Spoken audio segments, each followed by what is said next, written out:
And I think, Rich, you look like one of those monkeys with the, what are you telling me, brother? Oh, okay. Am I doing something wrong up here? See, now I'm self-conscious. I forgot what I was going to say. Oh, well.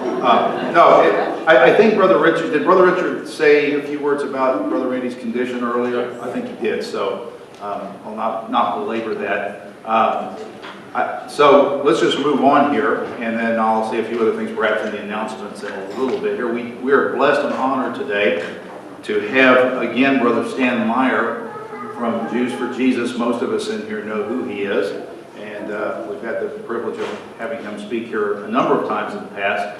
And he actually spoke this week at Sabbath, the San Antonio Baptist Association, and I was there, and so was Brother Richard. Did a really good job. I think the subject matter was driving Miss Daisy or something like that, wasn't it? I'll let you ask him about that later on. So, brother, if you'll come ahead, we're going to have him take over. And can you get it done in under 2 hours? I think so. Okay, good. All right. Let's give him a best simple welcome. Well, shalom. Shalom. I'm really delighted to be back here at Best Simple. You guys are just family for me, and it's always exciting to be able to come back. I out in the Hollywood-driven culture of Los Angeles, people have these ideas of Jewish people as all being, New York Jews speaking Yiddish, the Fiddler on the Roof Jews. And they don't think about the Jews of the South. So I was talking to the San Antonio Baptist Association of my family's background, the Jews of the South. My great-grandfather came over to the South in Mississippi back in the 1880s with all the other German Jews who came into Central Texas and the South, and didn't look at all, Jewish the way you would think. A German man with little wire-rimmed glasses and a really Jewish name, Adolf. Adolf Meyer. And so those are, the Jewish people who came in here, who established Temple Bethel, the very German Southern Jews. And, people have these ideas that, Jewish people are all these dry goods store owners, and they don't think about people like my great-grandfather, who was a farmer, Jews who were farmers. We just celebrated and observed Shavuot. That is a feast of harvest. Jewish people really were farmers. There's the story of this little Jewish man in Eastern Europe, and this Jewish man was conscripted by the Tsar into the Russian army, and they didn't treat the Jews very nicely in the Russian army, and they told the Jew, I want you to go build that latrine, dig that latrine, here's a shovel. And the Jewish man says, shovel? He says, where's the motor? He says, motor? Who ever heard of shovel with motor? And he said, who ever heard of Jew with shovel? So, I want to give you a little update on kind of what's going on in Jews for Jesus and in my life. I'm really excited to share with you that I am engaged. I'm really praising God. We're engaged for August to be married to Jackie Hobbs. I tried to get a picture up there for you. Jackie is a Jewish believer in Jesus who grew up in Sherman Oaks in the Los Angeles area, came to faith in Yeshua when she was a teenager. Her parents sent her to the psychologist to try to fix her brain, and when that didn't work, they sent her to the rabbi to fix her theology. And the rabbi just told her mom and dad, leave her alone. She's going to believe in Jesus. There's nothing you can do. And so she's been a believer, went to Bible college, and served as a missionary with the Foursquare for a number of years. And my late wife, Holly, and I met her when she sang with our Jews for Jesus singing group in Los Angeles for a year or so. We've just always been in touch. And Carrie, my daughter, loves her and thinks she's great. And so we're engaged to get married in August. And she says, hello. So next time I'm back, Jackie and Carrie will be with me. Carrie wasn't able to make it because she's with my mom and dad who want a really utilize as much time of Carrie as they can, but I came with Carrie's artwork. So you can see Carrie's artwork on the table over there that she does, and the sales of the art cards go towards Carrie's art classes. Also, I brought a couple of other things I wanted to mention before I forget. We have translated, we've had this for a while, we translated Stan Telchin's book, Betrayed, the story of a Jewish man who tried to disprove his daughter's faith, and in trying to disprove her faith, he ended up coming to believe in Jesus. Stan Telchin passed away a couple of years ago. I have his book in Spanish, so I have this with me. We don't sell it on our website, but we had a few in Los Angeles that I brought. We have a book in honor of Moish Rosen, the founder of Jews for Jesus. It's a little bit theological. It's called The Jews and the Gospel at the End of History. And it's written by some scholars, but it's readable. It's not overly, doctoral and academic. It deals with issues like ethics in ministry, the necessity of bringing the gospel to Jewish people, and one chapter is a view of some of the theologies that are floating around in the Messianic movement. So it's some good theological material that we put out. It's different writers. I don't know if you might know some of them, J.I. Packer, Walt Kaiser, some of them are in here. And then another book that I specifically want to bring with me from LA, Comfortably Jewish by Garrett Smith. It's really about how to, as a Messianic Jew, or being a part of the Messianic movement, live a Jewish lifestyle in a city or community that's largely not Jewish, and how you can do that in your home. And I thought that's perfect for San Antonio. So I brought some of these back there also. And just to give you a little bit of an update, as I'm talking to you right now, our staff and volunteers are on the streets of Sao Paulo, Brazil, handing out gospel tracts at the World Cup. So far, I got an email this morning. We have distributed 12,500 gospel tracts in Portuguese and Spanish.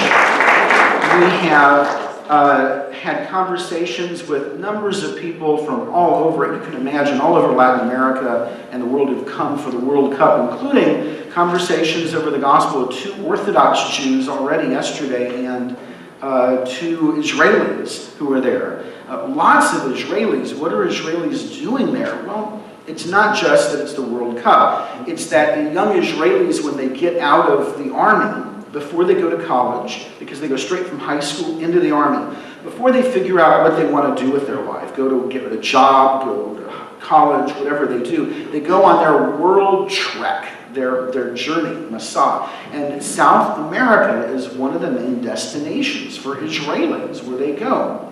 And so we talked to them. We've gotten over 18 names of people who wanted more information about Yeshua. Amen. We prayed with one person, one Jewish person, to receive Yeshua on the Lord on the streets. And we just wrapped up a campaign in Moscow. Moscow still has over 110,000 Jewish people who have not left yet, not gone to Israel, not come to America.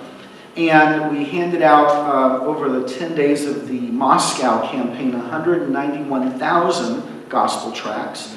And we decided to use the phone this time, and we spoke with over 400 people by telephone, just making phone calls to Jewish people in Moscow.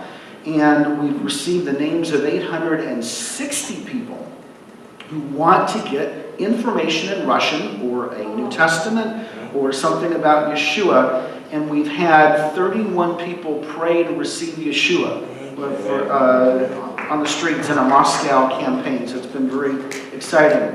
And I said 860 people, I think 450 of them are Jewish people who want to know. And we visited so far with 60 Russians one-on-one in follow-up. So we've already done that. So that's very exciting. And one thing I wanted to tell you before I dive into my message this morning about some of what's going on in Los Angeles. So I work in LA with Jews for Jesus with about 10 staff. 4 of them are young adults in their 20s.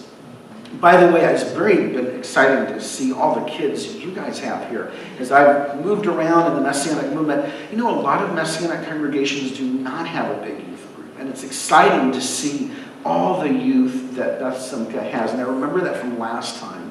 And as a dad of a 10-year-old, it is really exciting to see the future of that. We in Los Angeles have 4 young adults that are working with college students, and we've got a really great branch over there handing out tracts. Typically we are at Venice Beach over the summer, which brings tourists, Israelis, even Orthodox Jews on Sunday out on the beach where we're handing out tracts. We are at the Hollywood Bowl handing out tracts. There are events every night throughout the summer. And of all the people to minister to, one of our staff workers, Sheffy Taylor, she is a co-laborer in Messiah with Jews for Jesus. She opens up the LA Times a few weeks ago and reads that the owner of the Clippers, Don Sterling, is being charged. He has made racist comments, and she is heartbroken to see that. This poor man and what he's done, and he just needs Jesus, she said. That's what Sheffy Taylor said. He needs Jesus. And so Sheffy, who is herself African-American, and she is burdened for him, and through the comments he made, the racist comments, that he needs his heart converted. And so she prayed, "Dear Yeshua, please let someone tell Don Sterling about Jesus. He needs Jesus." Don Sterling is Jewish, and his original Jewish name is Tokowitz, before he changed it to Sterling. She said, "Lord, maybe I could tell him about Jesus." So then at the West Side Pavilion on Memorial Day weekend, she walks out on her lunch break, and who's there in the food court but Don Sterling with 2 bodyguards. So Sheffy is very bold. She's in Moscow right now on our Moscow campaign. She walked right up to Don Sterling and sat down right in front of him at the picnic table and introduces herself and starts talking to him. And he's saying, "Oh, this is terrible, what's been happening." He says, "You don't think I'm a racist, do you?" And she says, "Mr. Sterling, we are all racist in our hearts. We all need Jesus to convert our hearts. You need Jesus." And so he's listening, and she's talking to him, and she explains the gospel to him. And one of his bodyguards is a Christian, and he's nodding his head. "You tell her, sister. You tell him, sister."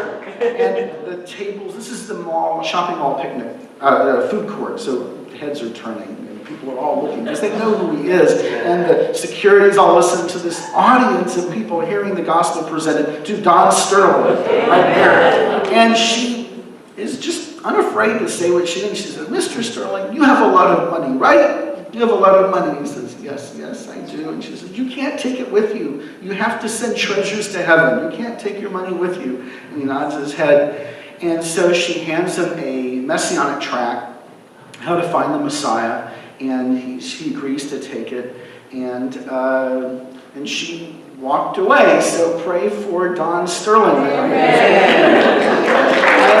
understand that he's been diagnosed with Alzheimer's, so he doesn't have cognitively, that much more time left. So you can pray for Don Sterling. So that's a really amazing opportunity. Things to pray for us in Jews for Jesus for our Brazil campaign, the follow-up from our Moscow campaign. Pray for Don Sterling and the witness that Sheffy has made, sharing the gospel boldly with him. Maybe his Christian bodyguards will continue that witness.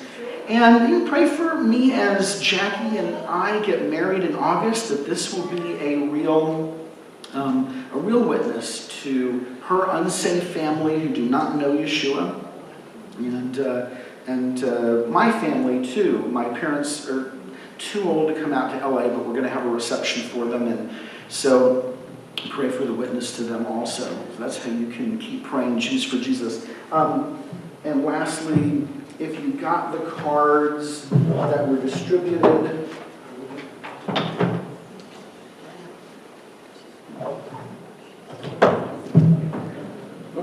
well, you have those white cards that were handed out. If you would take the card, if you do get our newsletter, but you don't get my email, put your email and your name on there and fill it out and turn it in with the offering so I can send you more updates about what's going on in Los Angeles and around Jews for Jesus. I'd love to send you email updates. So fill it out and put it in. If you don't get our newsletter, fill that out so we can send you our free newsletter, which will give you a lot more information about what the Lord is doing among the Jewish people also and in our work. I'm going to talk this morning